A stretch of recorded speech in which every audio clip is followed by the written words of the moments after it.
So may we start, please? Oops. It's very strong. Please, can you go to your seat again? Or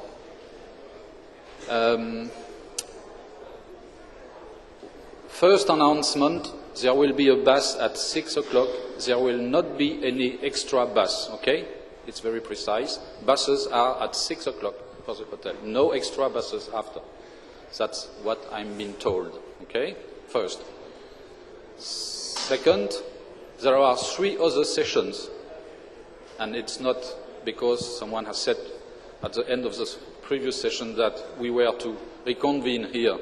There are, of course, 3 other sessions. And the rule will be for all the week, first session, main room means here, okay? Second session, amphitheater 1. Third session, amphitheater 2. And fourth session, room 1, which is upstairs. Okay? Pretty simple. So, Gert, I think you can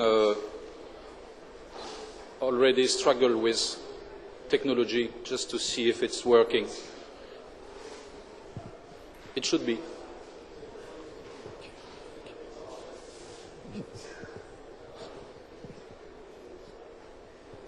Okay, so please, can we have your attention and start this session?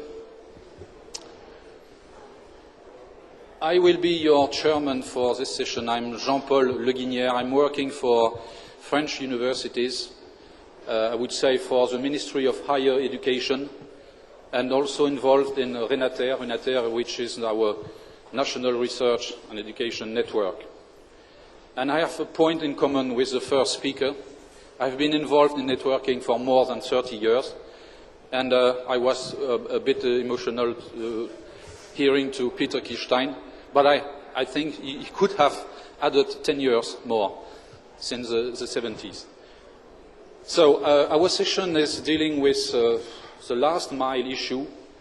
You can put an S at mile if you want. We should say the 1.6 kilometer issue since we are in Europe, but let's say the last 100 meters issue. We have 3 presentations which are, well, quite different in, I would say, in the topics. The first presentation is by Gert Meijering, if I get it right. He's working at the University of Twente in the Netherlands. He is in charge of the infrastructure of this university, and he is heading a group of people who are responsible for providing, I would say, service to users. Okay, and he will be speaking, talking about a wireless project, a real vast wireless project in his university. Please, Gert. Jean-Paul, thank you. That's correct. I'm from the University of Twente, from the Service Department for Information Technology, Library and Education. And I will talk about the Wireless LAN project. An overview, a few words about the University of Twente, the project Wireless LAN at the University of Twente, and subdivided in infrastructure, the coverage, the management, security, and I will finish with a few words about things we have under construction, a few projects. The campus, it's in the eastern part of the Netherlands. It's a campus university, the only campus university. It was founded in 1961, and it offers education and research in areas ranging from public policy studies and applied physics to biomedical technology. Research and education is on the campus. 2,000 students live on campus, and it's not a big university. It's in total 9,000 students and employees. And a few related companies have also a place on the campus. An overview of the project Wireless LAN at the University of Twente. We started with a European tender procedure, and we selected a provider for the installation, etc. At the end, we installed a wireless LAN with 650 wireless access points, all of type Cisco 1200. And it covers the whole, more or less, of the 140 hectares of the university campus. And we want the education program to benefit from the new technology to the maximum, and therefore we introduce innovative teaching concepts. We also experiment with GPRS, Bluetooth and UMTS. The wireless LAN is part of the wireless campus project. It's a bigger project, and we had financial support from the Dutch Ministry of Economic Affairs. And the network was built in cooperation with IBM Netherlands and Cisco Systems as the provider of the hardware.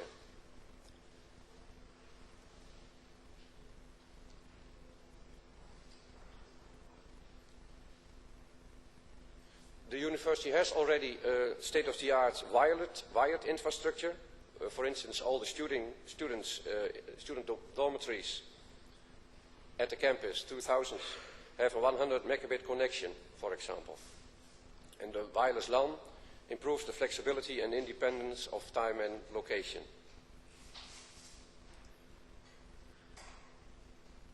The infrastructure.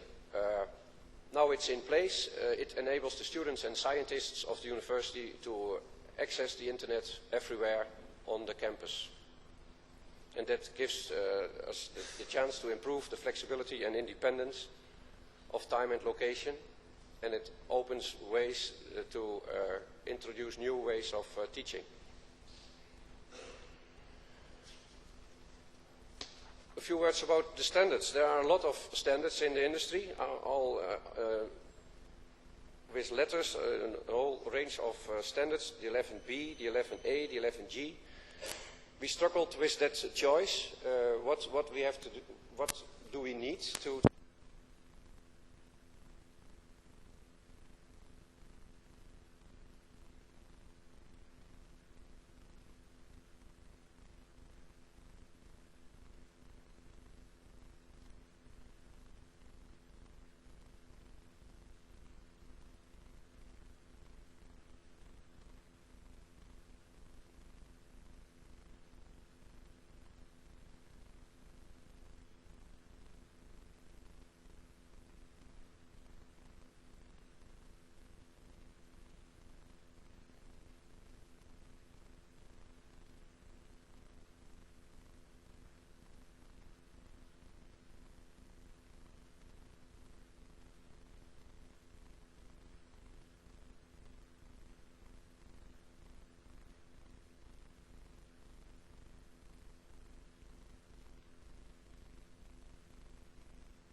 specifying access point location. Oh, it's... Thank you. You can go to the back to the room, of the room, if you please.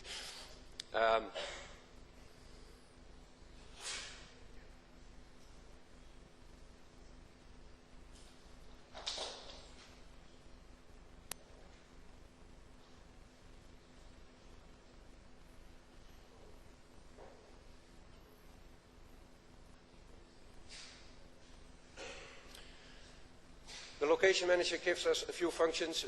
We are just starting playing with those functions. We haven't used them in full function yet. It gives a way of specifying access point location with drag and drop methods. It includes an edit tool to specify location environments and floor images. It gives a view of radio configuration, parameters and alarm status of each access point. Wow. And a few other things. It might help us with detecting of rogue access points. I haven't seen that functionality yet.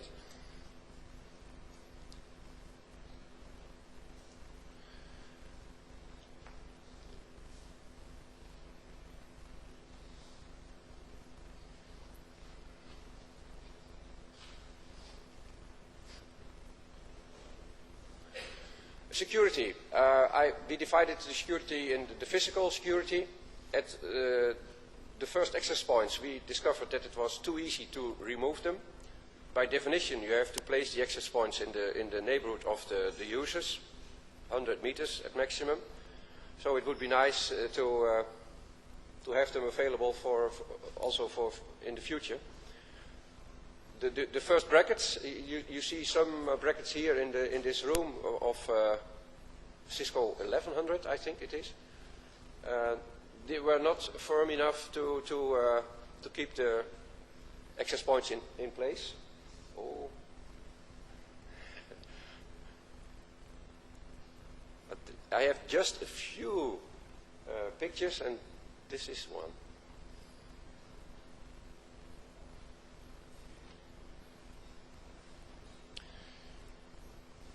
Yeah.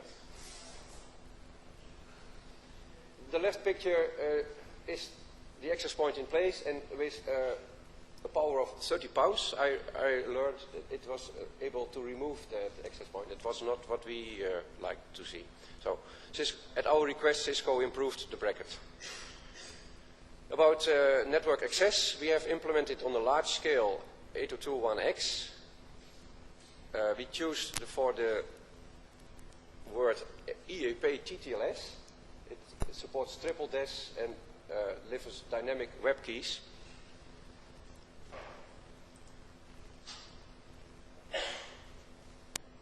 A lot of you might be aware of the possibilities of 802.1x.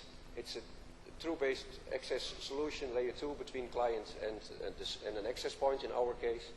There are a lot of authentication mechanisms available. Again, we choose for the TTLS tunnels, TTLS. It's standardized and is suitable for both wireless and wired systems. At this moment, we just using it for the wireless because our hardware, the switches are not able to use the 802.1x at the moment. I here have an overview of the authentication we use with the 802.1x. A user connects to the network via an access point and uses his own credentials. For instance, user at home base. In case of WLAN access to the local network, the radio server of the site is in charge to authenticate the user. And you see the flow of the signaling through the network.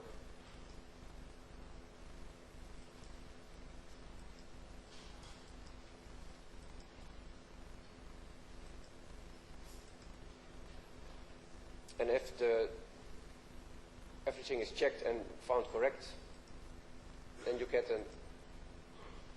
a connection. few words of future work. We work on extension of the network. At the moment it is available on the campus. We extend it to the city center of Enschede, the town nearby. In cooperation with ProRail, we extend it to the railway station in the neighborhood of Enschede. And we're experimenting with wireless LAN in the train. At the stations it works. The hard part is to get it at work on the moving train by using access points outside the train.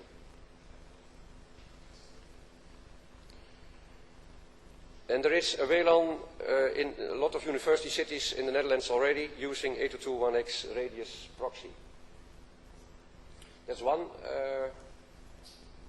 type of work under construction. Track and trace. We collect, again, a project in cooperation with SurfNet, University of Amsterdam and University of Delft, Technical University Delft. We gather information from several sources, radius logging, DHCP logging, and a router table. And we put this all in a SQL database, and it's useful for tracing abuse or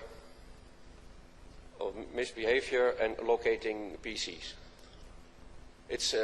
We've started this around January, and the first results are more or less available now. QuarantainaNet is a third issue under construction. Systems that are infected we can detect with a honeypot, is the idea. With the track and trace information we can locate the system and place the infected system in a what we call a quarantaine VLAN.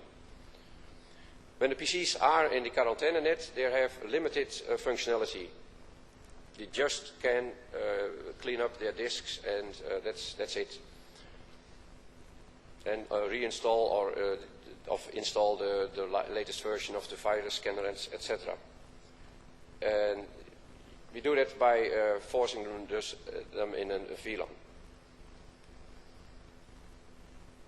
It's not finished yet, it's under construction, but the idea is we have some benefit from it already, because last year we have a lot of infected systems, and this helps us to manage the network and reduce the burden.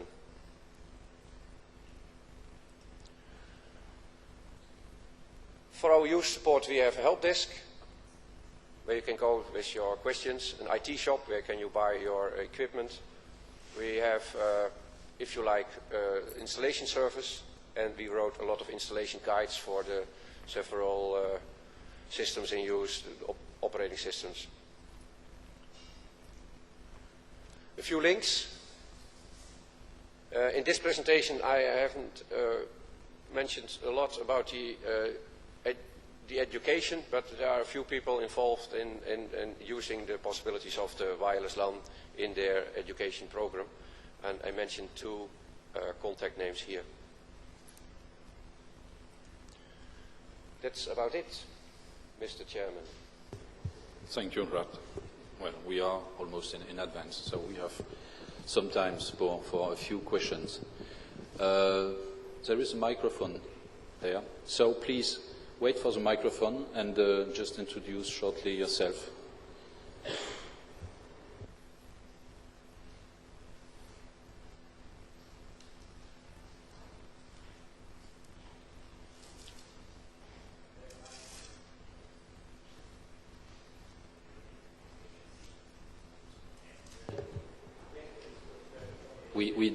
We don't hear you.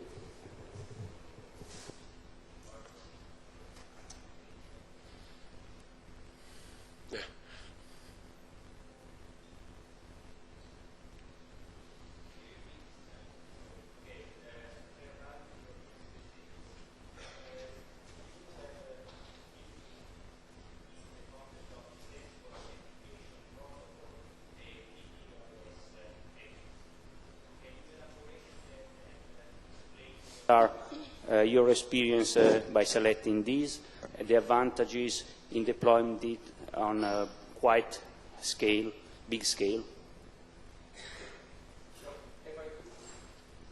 Can you even I understand repeat? you well, you talked about why we choose the TTLS. Exactly, and what is your experience in deploying it in a quite, big environment like yours?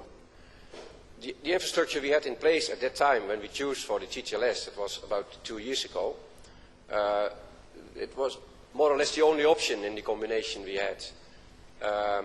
We had a database with the credentials for every user in an etc. password file, and we used that for access to several applications, and we chose to use that database for giving access to the network. And at that time, TTLS turned out to be more or less the only real option in combination with what we had already. And our experience, your next question could be, would you introduce it again? Things like Leap, or for instance, one not available at that time. We consider looking at all the possibilities, but at the moment it works for us. And so, why change it?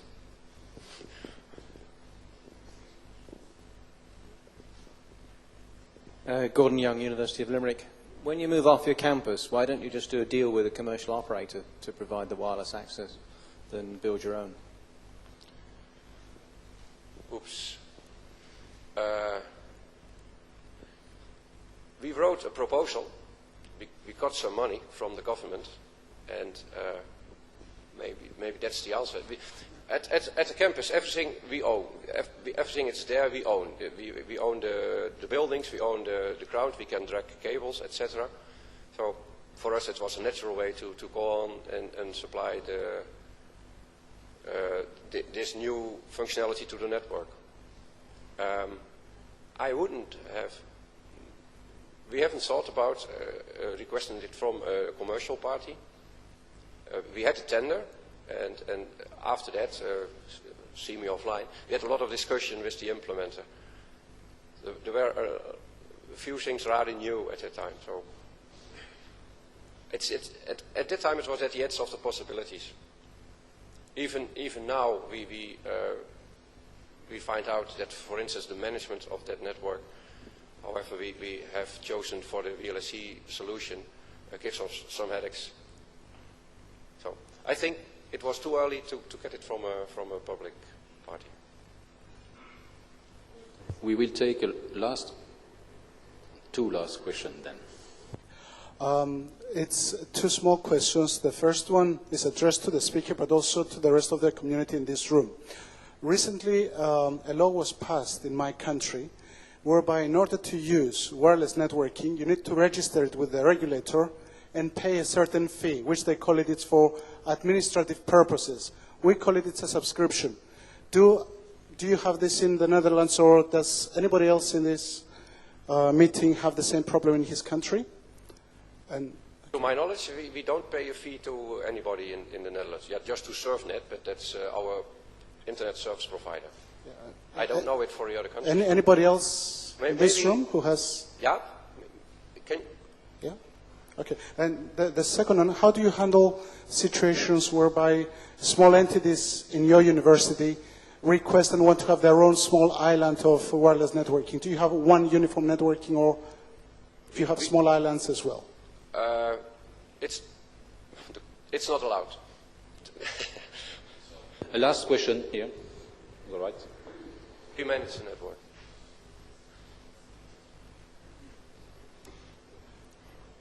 I'm Sally Chambers from the University of London Library. I was interested to see that you deployed this November 2003, and you mentioned user support with the help desk. I was interested to know what sort of questions and problems the users have had with the deployment. Not too many, I think. Maybe the installation problems, choosing the right cards for their systems, and using the installation guides, it's a straightforward project, but I could find out if you like to get more details about the questions we have. Okay, thank you, Gert.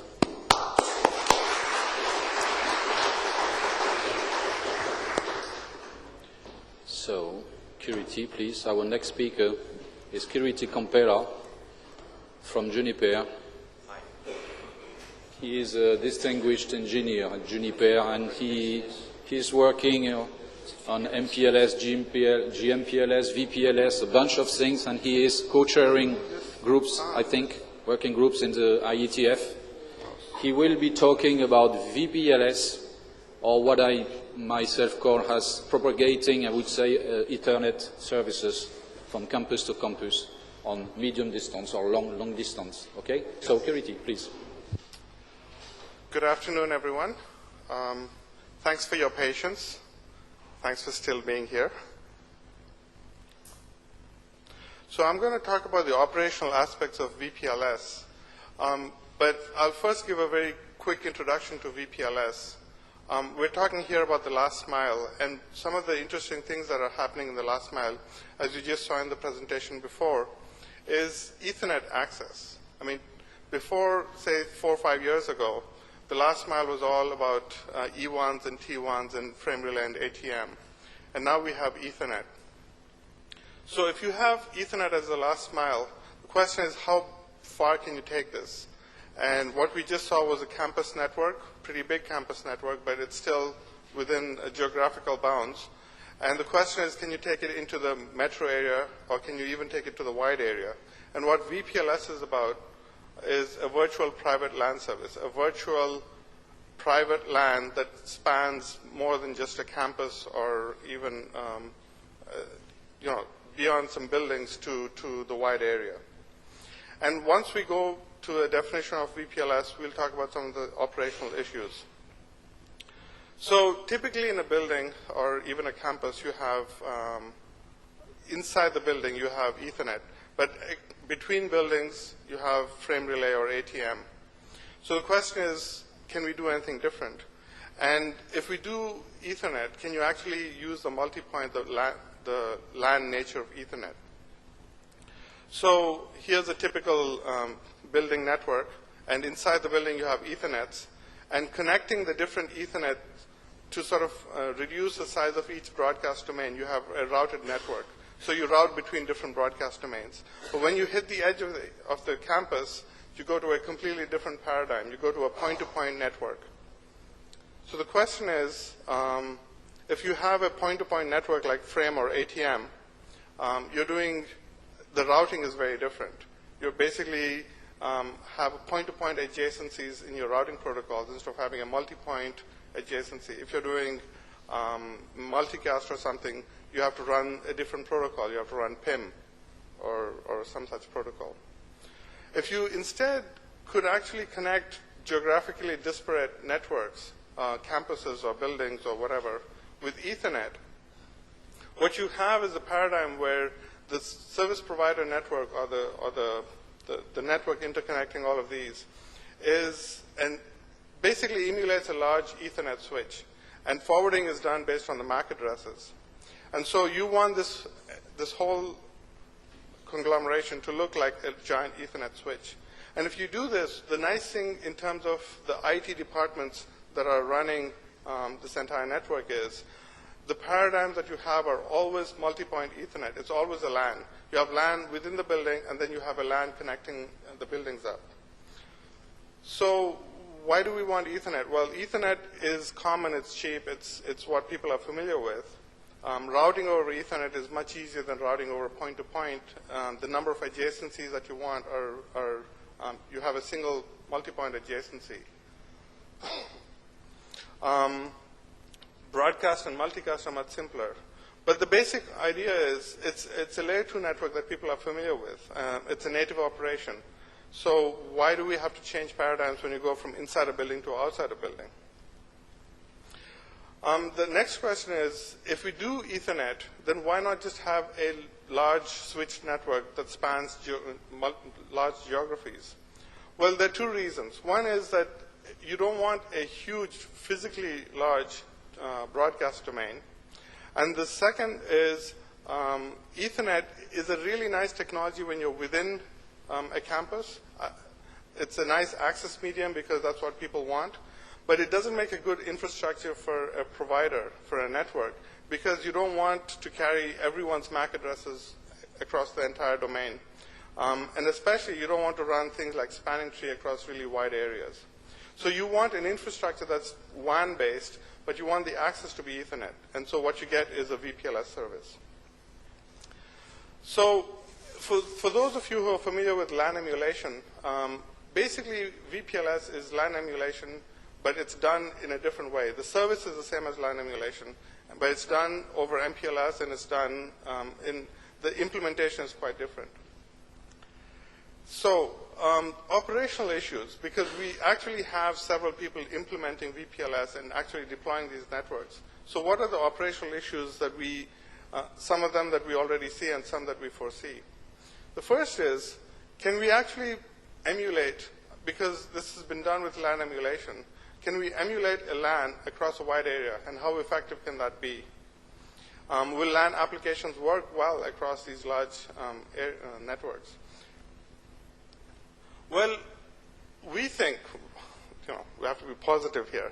The answer to the first question is we really can emulate a LAN. We can do the replication that you need to do for flooding.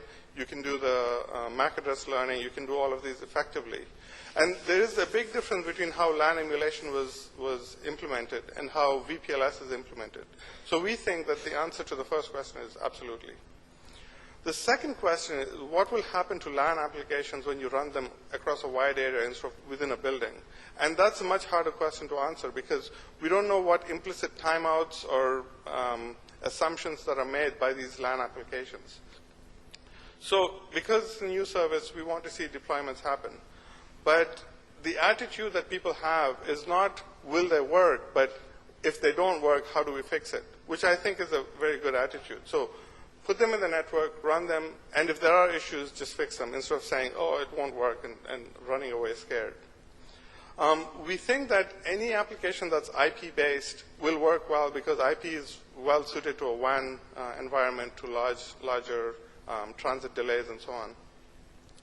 So the issues for IP, for example, are what is the latency and how do you deal with it? And these are questions that we've answered before. So we think that there might be some implicit assumptions that more LAN-oriented protocols don't deal well with, but we think IP will deal well with.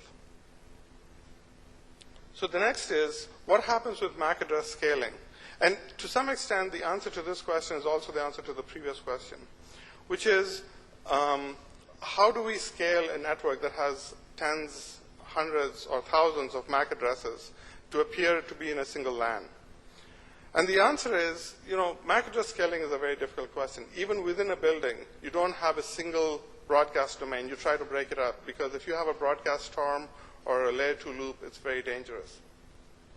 So the aim here is not to build a single huge world-spanning broadcast domain, because that's just not going to work. The idea is to build a Ethernet-type environment that people can use to connect whatever they need to connect. And ideally, what you start by connecting is routers. So you build a geographically large LAN network, but it contains a small number of MAC addresses. And if this works well, then we can go to the next step. So we have to do this in small steps. And if you do something like this, then you don't start with a situation where you get tens of thousands of MAC addresses in a single LAN, and you have broadcast storms and all kinds of issues. The other thing to remember is MAC addresses are not exchanged between the different nodes in this network. MAC addresses are learned locally and independently by each of the provider edge routers. So the idea is initially restrict the customer devices to be routers, not to be switches, so each one presents one MAC address, learn from the experience, and then see if we can scale to bigger MAC addresses. One of the really nice things about LANs in general, is that it's a full mesh connectivity. And So because what happens with a point-to-point network is because each connection is so expensive, people typically build hub-and-spoke networks. And when you do have hub-and-spoke networks, to go from a customer edge router to a different customer edge router, you typically have to go through the hub and incur a lot of delay. And so that hurts applications that are delay sensitive. But then when you talk about the actual implementation, the PE routers, the service provider routers that provide the service, have also got to be fully meshed. If a link goes down, what happens is now you have a partial mesh connection between the edge, what I call here the CE routers. And what that means is I have what looks like a LAN, but it's got partial connectivity. And this is something that's very hard to debug. You're connected to a broadcast medium, but CE1 can't talk to CE2, but CE1 can talk to CE4 and to CE3. So when you have such kind of a network partition, it makes it very difficult to debug. So the VPLS solutions require that you need a full mesh connectivity at all times. And if a router connection goes down in the provider network, you have to actually go to a subset full mesh. And so what helps this is to have an auto-discovery mechanism that says, so going back to the previous picture, the four service provider routers, if that link goes down, they go to a subset which only has 3 of them. And if you can do that, then you can have a full mesh at all times. It might be a smaller full mesh, but it's easier to deal with debugging that. What really helps in doing this is to have an underlying protocol for VPLS for the information distribution that is also based on a full mesh. So for example, IBGP, internal BGP, is a broadcast mechanism in a sense. And so every PE router that's talking to another PE router either talks to all of them or talks to a subset which all talk to each other. We don't ever want to have partial meshes. So how am I doing with time? Oh, good. Okay. So the thing that people are really scared of when you talk about doing Ethernet over the wide area is loops. And what do we do with a layer 2 loop? A layer 2 loop is very dangerous. There's no TTL for Ethernet. So if you have a loop, it just stays there forever until someone comes in and breaks the loop. And the way this happens, it could be due to configuration error. It could be due to protocol implementations or whatever. So this is something that's really scary. And there are 3 ways for a service provider to reduce or eliminate the possibility of a loop. The one way, which is probably should always be used, is to rate limit traffic that's coming into the provider network. You could say, okay, here's a 100 megabit connection, or here's a 20 megabit connection for your Ethernet. You can send me unicast traffic at 20 megabits, but you can't send me broadcast traffic at 20 megabits. Because once there's a layer 2 loop, you want to be able to control the broadcast. So you can rate limit, and if you can rate limit very specifically, here's unicast traffic to known MAC addresses. They can go at 20 megabits. Unicast traffic to unknown MAC addresses, which needs to be flooded, can only go in at 2 megabits. Broadcast traffic can go in at 5 megabits. So if you can have this fine-grained rate limiting, that helps a lot. It doesn't eliminate the problem, it just alleviates the problem. To really eliminate the problem, you want to run spanning tree, but you only want to run spanning tree between the provider network and the customer, not within the provider network. And the other thing, you might want to have another way of loop avoidance. And for providers who run typically provider routing protocols like BGP, it's nice to have that control in the provider network. So we've already talked about rate limiting packets, especially packets that are being flooded because they're not yet been learned, and broadcast packets. Multicast is a subset of broadcast, but in a lot of times, multicast is treated the same as broadcast. So you want to be able to rate limit all of this traffic. But what really helps is, besides running spanning tree in the provider network, to have a situation where the provider can control the loops. So in this case, you see a multi-homed customer edge device connected to 2 PE devices. PE stands for provider edge device. So the PE devices are part of the provider's network, and the CE device is the client or customer network. So because it's multi-homed, you have a loop here, because it's layer 2. You could break this loop by having the CE device run spanning tree. But what you want to do is have the control in the provider network. So the way you do it is to have the provider say, I've got 2 connections to essentially the same box, and let me use a protocol like BGP to do path selection. So what happens is PE2 and PE1 both announce that they're connected to the same customer device, and PE4 does BGP path selection. And if you're familiar with BGP path selection, you use things like local preference or similar mechanisms to pick one of 2 equal or 2 similar advertisements. So in this case, PE4 says, I've got the same advertisement coming from PE2 and PE3, and so I'll pick one of them. Now, so suppose PE4 says, I prefer PE2, so his path to this CE device is via PE2.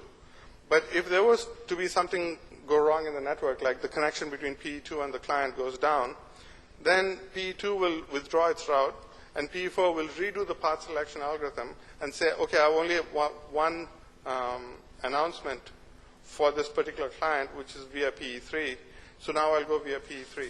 So what happens in this case is the provider has the full control of how you do path selection. The provider chooses whether PE2 or PE3 will be the primary.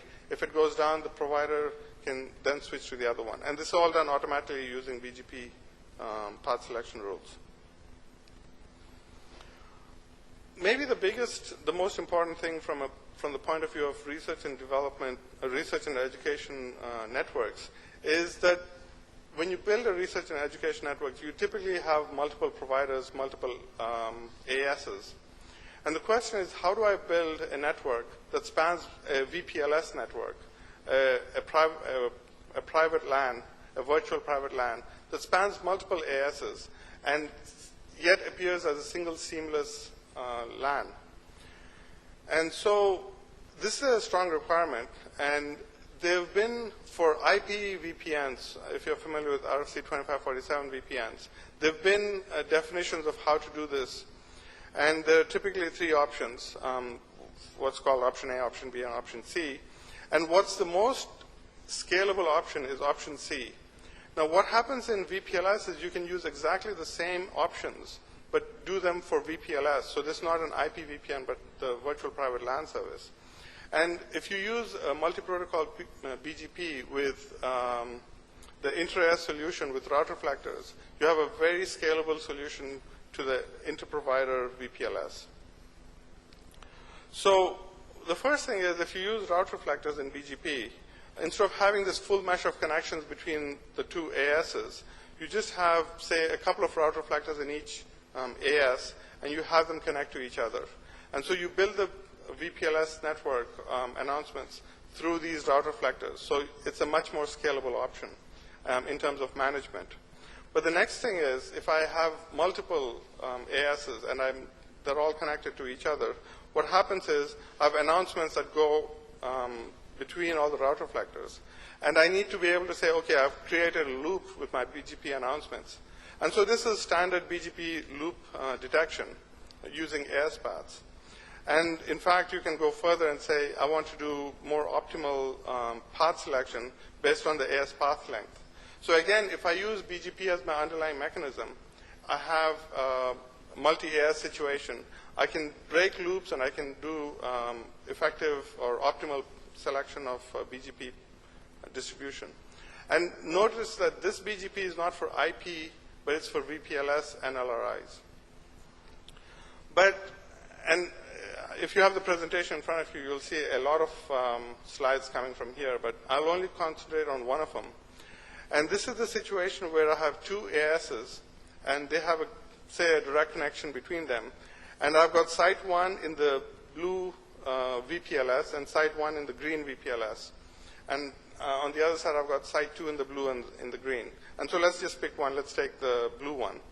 And I want to connect these across these 2 ASs with a single VPLS. So from the point of view of the site 1 and site 2, they're connected by a LAN, and the fact that they're going through multiple ASs should be completely transparent. So the way this works is we have a control plane, and it always goes in the opposite direction as the forwarding plane. So it's a little bit confusing. This is how MPLS works.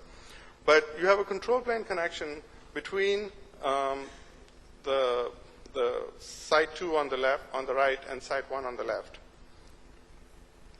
And what happens in the control plane is, well, let's start with what happens in the control plane. So the PE4, which is on the right, talks to the route reflector in the network on the right, which talks to the ASBR, and they're exchanging VPLS information.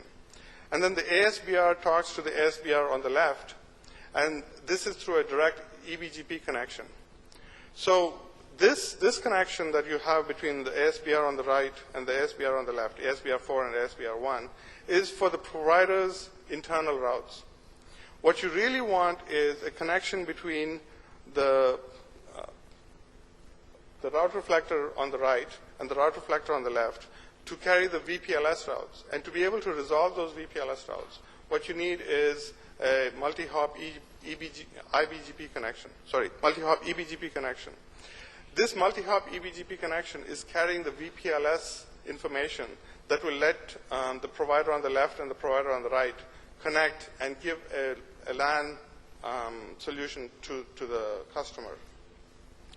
So when these connections all happen, what you effectively you end up with is on the packets that arrive from site 1 to PE3, they're Ethernet packets. They will be transformed into MPLS packets, and you have multiple label pushes. Basically, you have a label push that says this belongs to the green or the red or the blue VPLS.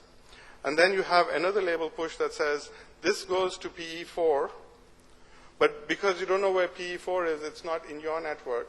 You have another label push that says this goes to ASBR1, which will then get it to PE4.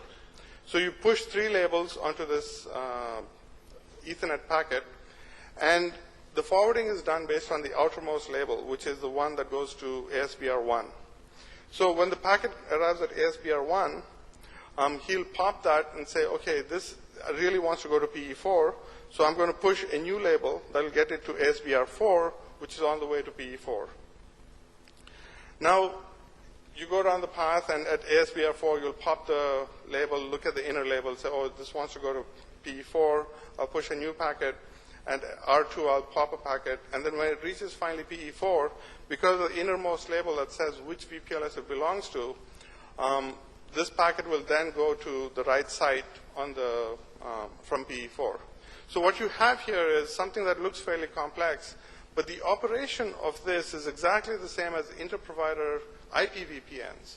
So what is really nice about the solution is if a couple of networks want to get together and exchange both IP VPNs and VPLS, they can use a single mechanism. And if it takes,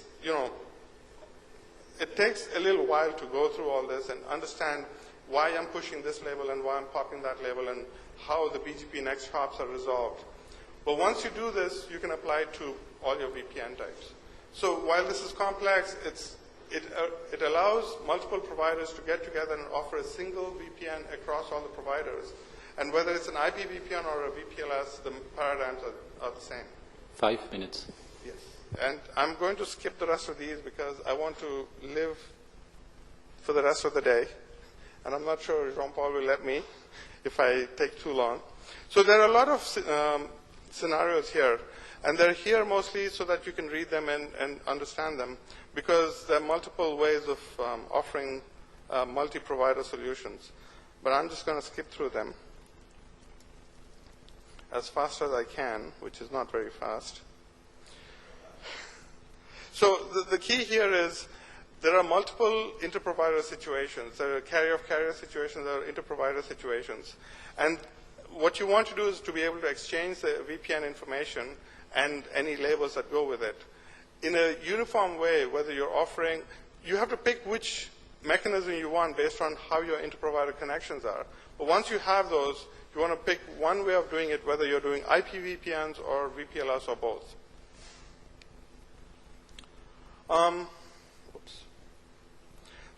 There are, like I said, multiple deployments. And one of the keys is it's the deployments that give us feedback on how well we're doing and what we need to do in going forward.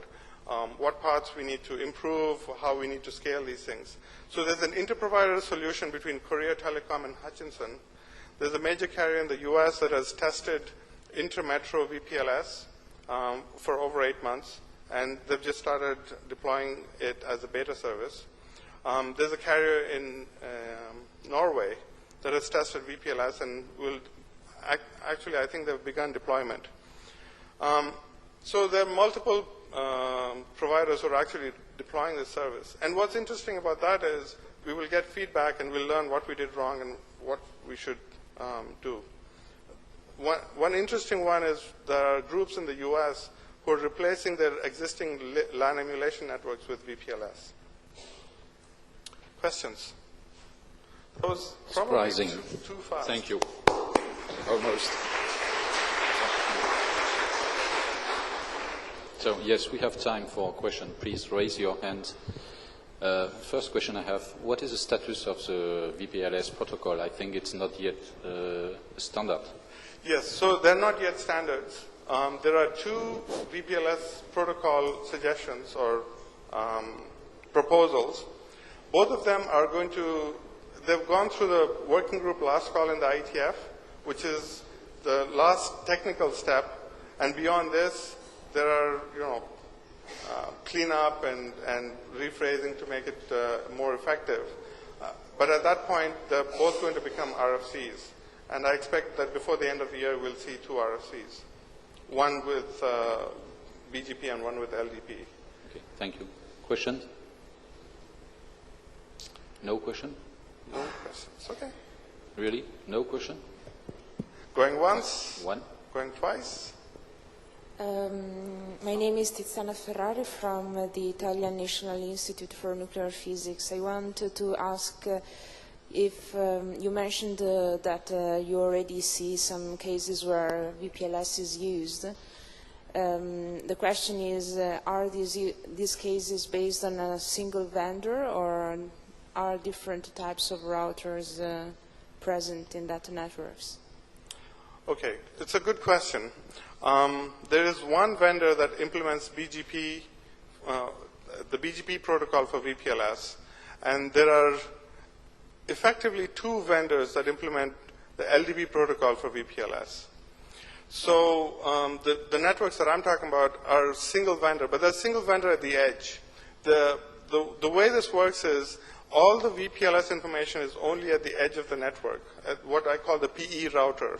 And the routers inside the network are simple MPLS switches. So what's inside the network doesn't matter. What's on the edge is what is key. And if you implement VPLS with BGP, then you need all the edge routers that are involved in the VPLS to talk BGP. And if you implement it with LDP, you need all the edge routers to talk with LDP. So all the networks that I told you about, the edge is a uniform vendor. One more question? If no question, no question. Thanks again. Okay, thank you. Please, James. Our third speaker will be James Sanka from TERENA. He is involved in a lot of topics, ADSL, satellite, wireless, and even wireless at European level, because he is co-chairman or even perhaps chairman, I don't remember the result of yesterday. Yeah, co-chairman of the co-chairman of the TF Mobility Working Task Force. Okay, he will be speaking of, I would say, 3 topics: satellite, wireless at European level, and, well, third one is. So, James, please. It's... Thank you.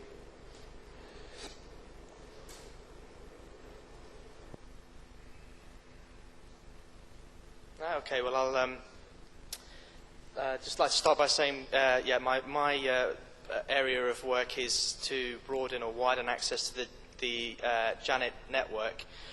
So really, I'm here to just provide an update on some of the last mile work that I've been doing for QoS.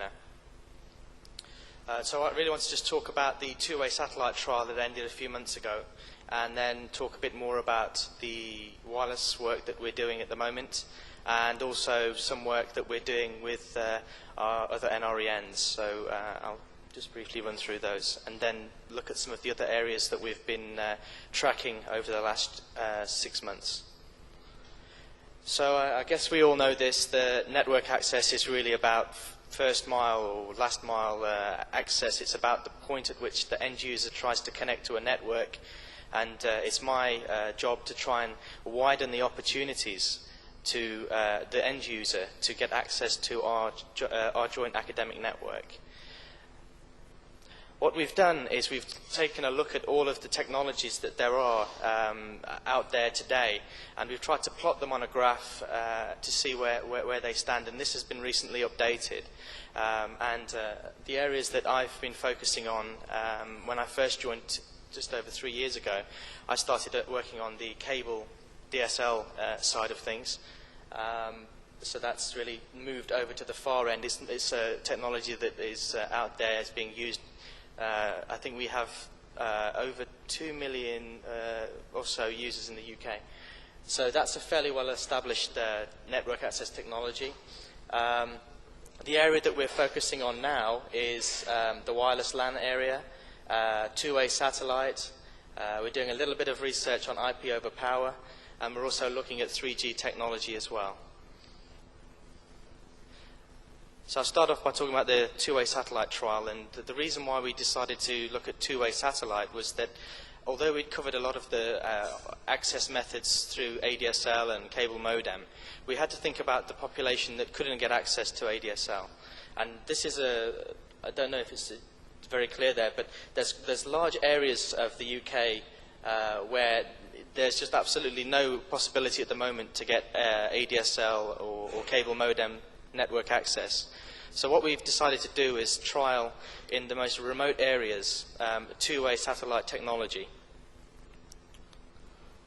This is the technologies that we used. We used the Gilat 180 system for end users. This was a system with a very limited amount of bandwidth, but at a reasonable price. The second system was for off-campus learning centres for, say, between 4 and 12 PCs. To connect those to the internet. And the third one, which we introduced a few months later, was actually one to try and connect a campus with over 100 PCs. So the key thing to point out here is that the Gilat 180 is a very basic system that doesn't provide any support for VPN. It's really just a basic network access solution. The Astra BBI supports VPN. And the Hughes system is somewhere between the two. This is just, I guess, a very simplified model of how we got the infrastructure in place. We did try to get a direct connection from the satellite ground stations, which were in Betzdorf and Backnang. So Betzdorf in, crikey, my geography is not very good. But there were in Germany and in Amsterdam, and the cost of the direct connection from both of those ground stations to Janet cost more than the entire cost of the project. So we ended up having to have a connection that just took you to the internet and then back to your national research network. These are the areas that we actually implemented the satellite technology. Over here in this section, we connected the 5 sites with a VPN, private network solution between these 5 here. This one was a research centre, and down here we had one that was a tin shed. That's this one, which is right next to Land's End, so you can't get any further onto the very edge there. What was interesting about the installations was that in the case of this one, the hill was quite close to the site, And although you think you can get 100% satellite coverage, it depends on the position of the equipment at the site. And in this particular case, the hill just had a slight dip in it, and that dip happened to be just where the satellite was. So we were fortunate enough to be able to point the dish just through the little gap and get the satellite connection. So when people may say to you satellite is 100% coverage, it depends on the local conditions of the site. So you should bear that in mind. We had quite a few installations issues. We had a lot of licensing issues to sort out from the UK side. Logistically, we had to get the equipment to these remote places. So in some cases, we had to it depended on the weather, and it tends to get quite foggy in the north of Scotland. So the ferry timetable was the critical factor. We also had various LAN issues to resolve. At one site, there was not even any power to put the equipment in, so we had to bring a generator in to make sure that the equipment worked, and then waited until they got their site equipment, the power and the refurbishing in place to then use the system. So very, very different types of sites, very different types of issues, and also on a technical side, a lot of issues with trying to get the satellite dish onto the site, onto the buildings themselves, because some of the buildings were listed buildings as well, which meant that we couldn't really change anything to those buildings. So we had to improvise by building king posts to put the dishes on and things like that. So it was very interesting when we undertook this installation, and as a result we had quite a few delays in trying to get the equipment there. We monitored all of the trial sites. We had a variety of outage issues. One of them came from a site in Scotland that said that the satellite network only performed well when it was windy. So we sort of scratched our head a bit and thought, well, this seems a bit strange. I mean, why would it work better in windy conditions? So eventually we managed to persuade the lady at the site to go and have a look at the dish. And the area had overgrown, and there happened to be a weed that was standing right up in the middle of the dish. And when it moved, then the connection was really good. So yeah, just cut the weed down, you know. So everything was fine after that. But it took us quite a while to try and figure it out. We went through probably, you know, half a day of trying to figure out if it was something really technical, and at the end of the day it was just a weed. So there are obviously some common sense issues that we learned along the way. Again, one of the major problems that we found with the satellite was that the monitoring was centralized with the satellite service provider. We used a bog standard internet connection, and the system was based on acceptable use. So if you went over the amount of bandwidth you used, they cut down on the throughput rate. But the thing was, as an end user, you didn't know where you were in the band. So you weren't sure whether there was a bad connection because of the satellite, or whether it was because you'd exceeded your quota. So what the satellite service providers are trying to introduce is maybe a little icon on the desktop that can tell you the details of your connection and your level in the bandwidth that you've used and the data throughput. So that would have been a lot more useful if we'd had that kind of system in place. We undertook some monitoring from TERENA. It was just really standard ping tests to make sure that everything was working in terms of the end satellite terminals being up and running.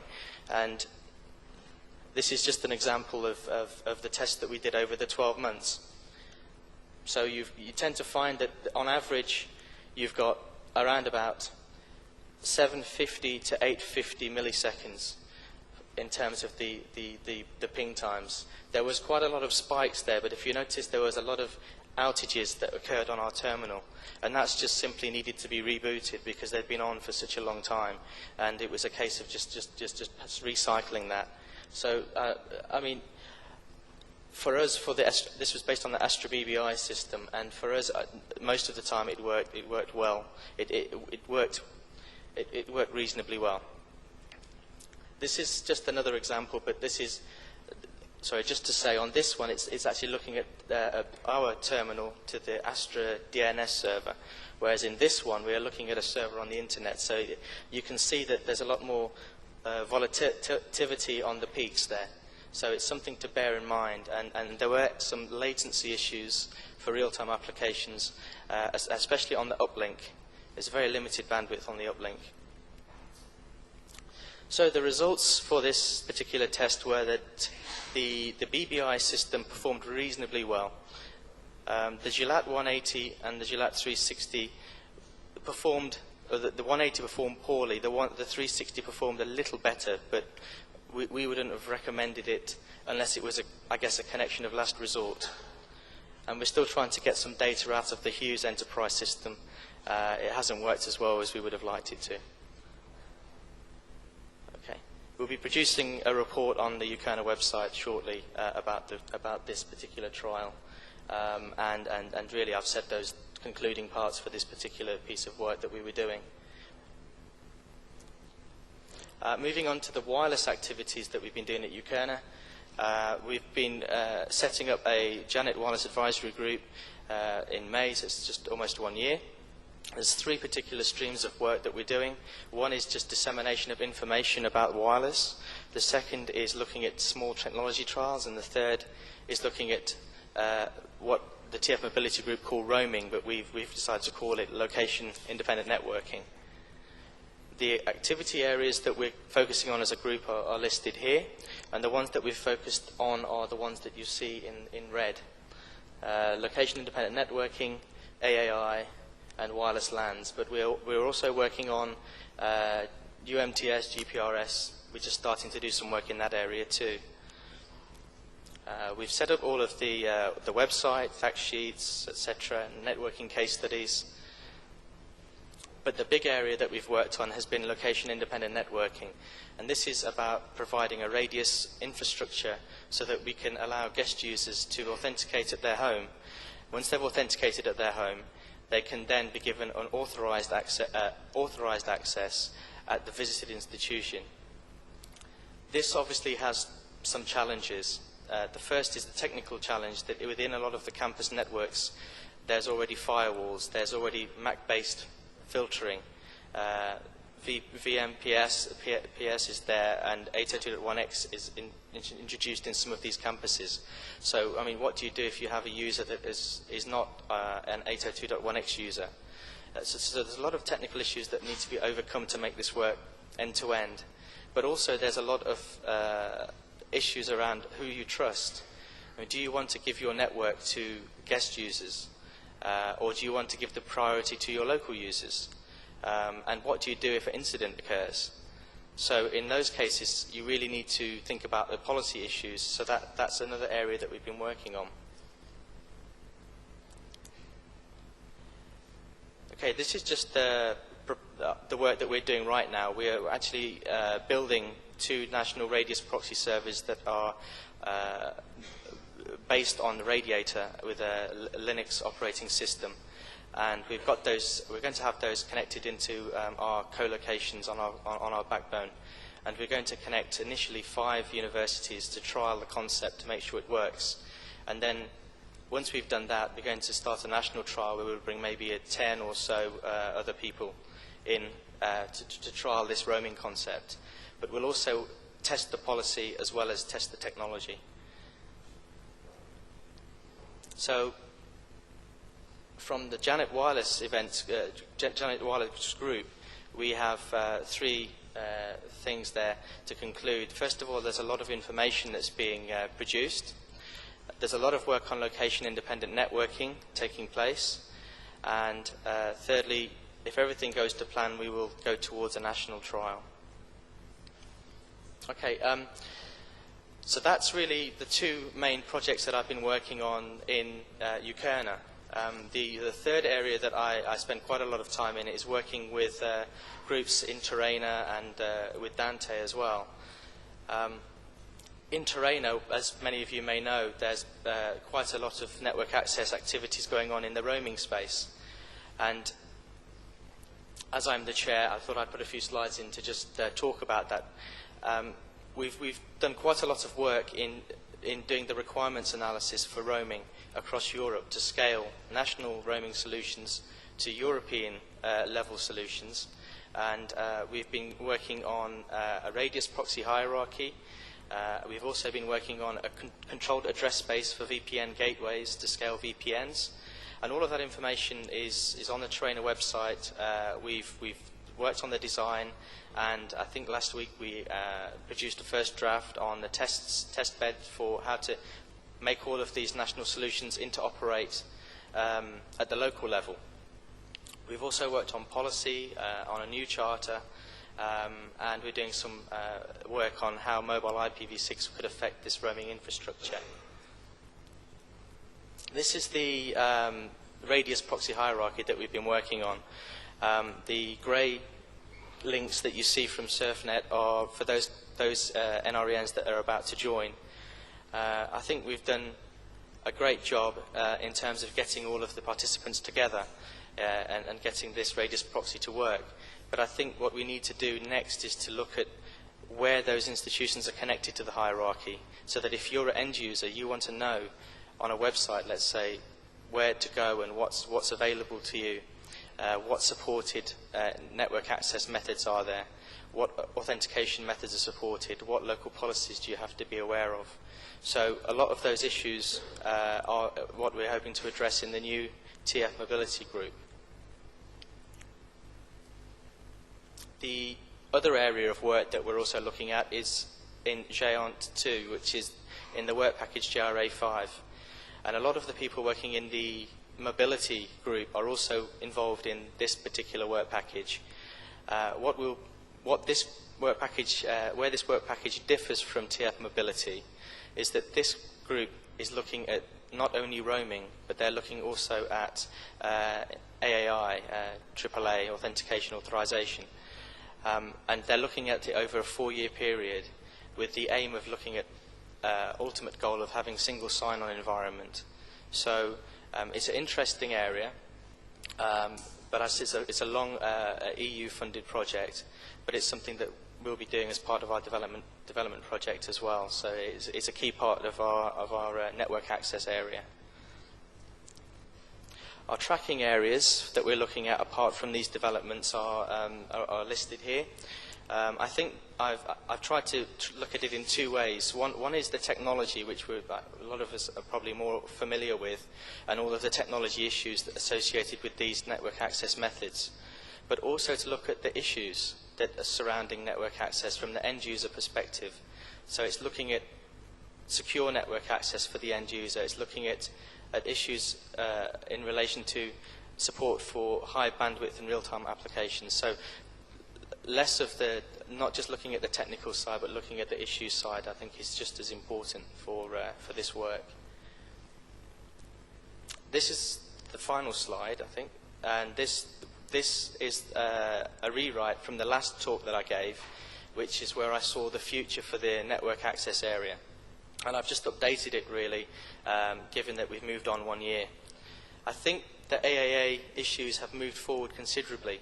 There's a lot more interaction between the roaming community and the AAI community. And I think that's necessary because policy will only go so far, and we have to think about middleware and AAI to bring into the roaming side to make it more, make users more accountable, more traceable. The location-independent networking work is expanding rapidly, and we should be looking to make that more of a service and less of a development so that we can get it out there to more people. The bundled network access solutions, they're now here. I've seen GPRS, UMTS Wi-Fi cards that are out in the market, but the battery life of them when you put them in your laptop is so low that you'd need to be probably permanently connected to a power supply. So it's not very practical. Whereas I was in talks with Orange in the UK.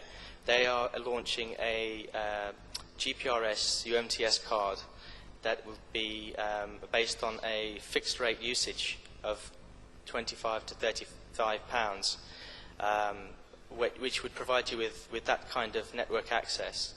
I think that's due in July. So I think we already have Wi-Fi, but I think there'll be a big growth in the next 12 months in UMTS GPRS services in the UK.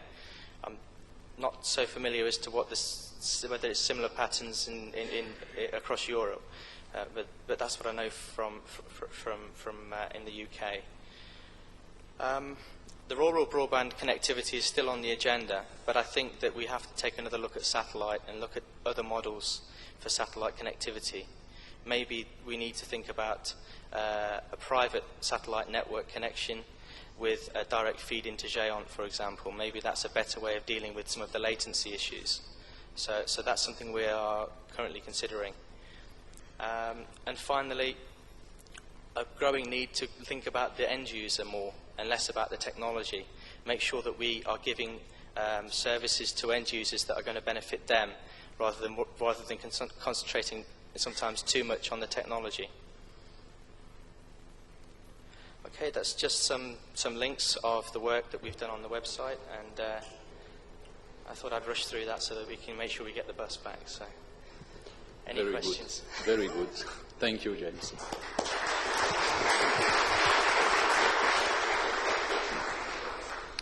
Yes, so now we have real time for plenty of questions, either to James or to our two first speakers. So, question. Here, please. Microphone. Please. At the front.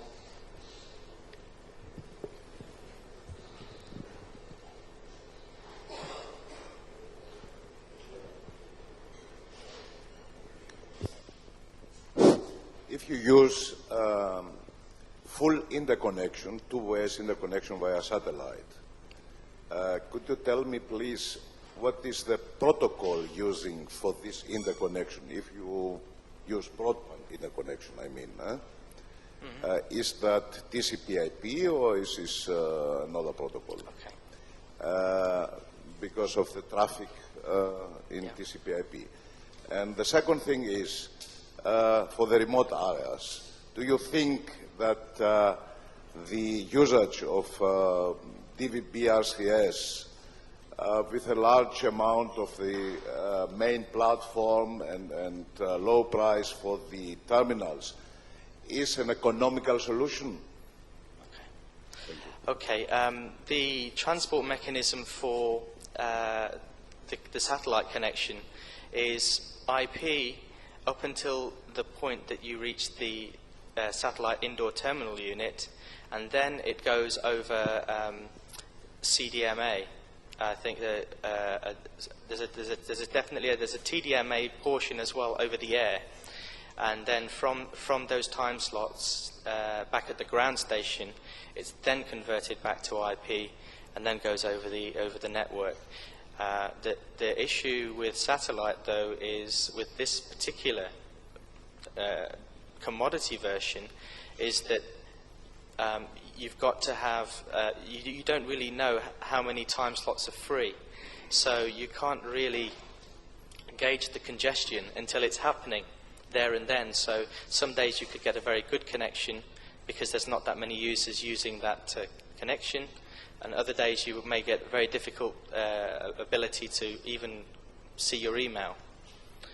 So there is a lot of work the satellite providers have to do to make it clearer to see what the network traffic level is end to end. And I don't think they've not really addressed that properly. Sorry, the second question was? Okay, economical solution. I would say in the UK, for individual users, it's no longer economical because BT, the British Telecom telco, has decided to ADSL enable all of the exchanges in the UK. So that would mean only 100,000 end users will not get ADSL or cable to their home.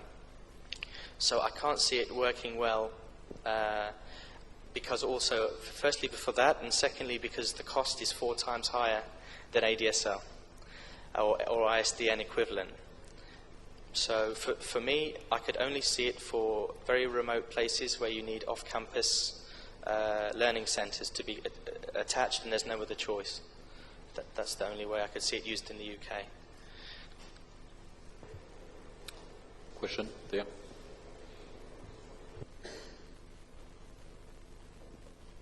This is Elena Daxeri from Cres in Athens. I don't remember whether you mentioned the speed that the remote campus is connected to the internet via the two-way satellite, and I would like to ask you whether do you think that if the remote campus finally get a wire connection, will they move to the wire connection, or will they stay on the two-way satellite connection? I think that as soon as people have the opportunity to get a wired broadband connection, they will go straight to the wired broadband connection, because there are less latency issues, the cost is lower. I just think that that's the way that it will go in the UK. But I've also noticed that in some institutions they're using two-way satellite as a backup. So they've actually got a little trailer that can drive to your site. So if there's a problem with the wired connection, the trailer is hooked into the back of the building, and you get yourself at least some form of internet connectivity. So that's one area I can see as a potential use in the future.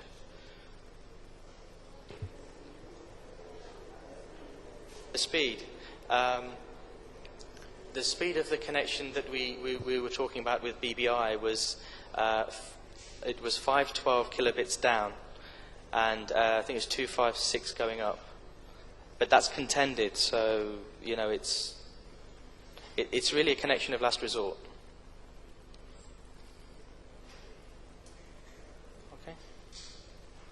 One question here first. Yeah. Sally Chambers from the University of London again. In your wireless trial in the UK universities, I wondered what sort of applications does a guest user get, or is that down to the individual institution? Yeah, it's very difficult for us to mandate to a local institution what they should or shouldn't do. I mean, it's even quite difficult to say we should have a minimum standard. But I would say that as a minimum, we would recommend web access, port 80. But I would like to see there being more use, more innovative use of the service. So, for example, if you've authenticated over Radius, you could open up the VPN ports to allow people to VPN back home, for example. That's another solution that you could do. Otherwise, there's 1X, which would then maybe allow you to get internet access and open some more ports because it's maybe more secure.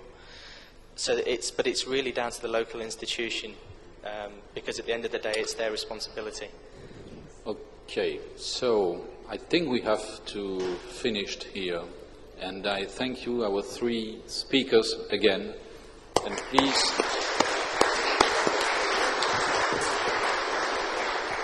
don't forget that you have buses at 6, and the opening, the session this evening is at 7:30 in the garden somewhere. Okay? See you.